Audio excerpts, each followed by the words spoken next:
ഉപ്പും മുളകും എന്ന ഒരൊറ്റ പരമ്പര കൊണ്ട് തന്നെ മലയാളി കുടുംബ പ്രേക്ഷകർക്കിടയിൽ വലിയൊരു സ്ഥാനം തന്നെയാണ് നിശാ സാരംഗിന് ലഭിച്ചത്. എന്നാൽ താരത്തിൻ്റെ വ്യക്തിജീവിതം ഇതുവരെ എവിടെയും ചർച്ച ചെയ്യപ്പെട്ടിട്ടില്ല. ചെറിയ പ്രായത്തിൽ തന്നെ വിവാഹം കഴിക്കുകയും കുടുംബമായൊക്കെ ജീവിക്കുകയായിരുന്നു നീലു. 10ാം ക്ലാസ്സിൽ പഠിക്കുമ്പോഴായിരുന്നു നിശാ സാരംഗിൻ്റെ ആദ്യത്തെ വിവാഹം നടക്കുന്നത്. ആദ്യ വിവാഹം വളരെ മോശം ഘട്ടത്തിലൂടെയാണ് കടന്നുപോയത് എന്ന് നിശാ സാരംഗ് തന്നെ ആദ്യം തുറന്നു പറഞ്ഞിട്ടുണ്ടായിരുന്നു. അതും അടുത്ത ബന്ധത്തിലുള്ള ഒരാളെ തന്നെയായിരുന്നു നിഷ വിവാഹം കഴിച്ചിരുന്നത്. പിന്നീട് 2 പെൺമക്കളും ഉണ്ടായി. അതിനുശേഷമാണ് വിവാഹ ജീവിതമൊക്കെ താളം തെറ്റുന്നത്. പിന്നീട് ഇരുവരും തമ്മിൽ വേർപിരിയുകയായിരുന്നു.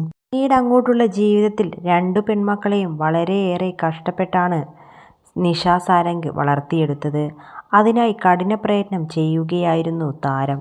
എന്നാൽ ഇപ്പോഴിതാ ആദ്യമായാണ് താരത്തിൻ്റെ 2ാം വിവാഹത്തെക്കുറിച്ച് സാമൂഹ്യ മാധ്യമങ്ങളിൽ ചർച്ചയാകുന്നത്.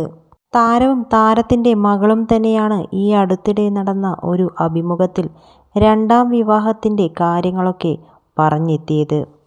ജീവിതത്തിൽ ഇനി ഒരിക്കലും ഒരു വിവാഹം ഉണ്ടാകില്ല എന്ന് തീരുമാനിച്ച ആൾ തന്നെയായിരുന്നു നിശാ സാരംഗ്. പക്ഷേ ഇനി അങ്ങോട്ട് ഒറ്റയ്ക്ക് ജീവിച്ചാൽ ശരിയാകില്ല എന്നാണ് താരം പറയുന്നത്. പക്ഷേ ഈയൊരു പ്രായത്തിൽ ഇനിയൊരു വിവാഹം കഴിക്കുമ്പോൾ എല്ലാവരും വിമർശിച്ചേക്കാം. പക്ഷേ ജീവിതത്തിൽ ഇനിയുള്ള കാലം ഒറ്റപ്പെടലിൻ്റെ കാലമാണ്. അപ്പോൾ ഞാൻ പറയുന്നത് കേൾക്കാനോ എന്നെ അറിയാനോ എന്നെ മനസ്സിലാക്കാനോ മക്കൾ പോലും കൂടെ ഉണ്ടാകണമെന്നില്ല. അതിൽ അവരെ തെറ്റു പറയാനുമാകില്ല. അതുകൊണ്ട് തന്നെയാണ് ഇങ്ങനെയൊരു തീരുമാനം എടുത്തത് എന്ന് നിശാ സാരംഗ് വ്യക്തമാക്കി. മക്കളും നല്ല രീതിയിൽ നിർബന്ധിക്കുന്നുണ്ട്. എന്നെ മനസ്സിലാക്കുന്ന എന്നെ അറിയാൻ ശ്രമിക്കുന്ന ഒരാൾ വരുവാണെങ്കിൽ വിവാഹം കഴിക്കുമെന്ന് പറയുകയാണ് ഇപ്പോൾ നിശാ സാരംഗ്.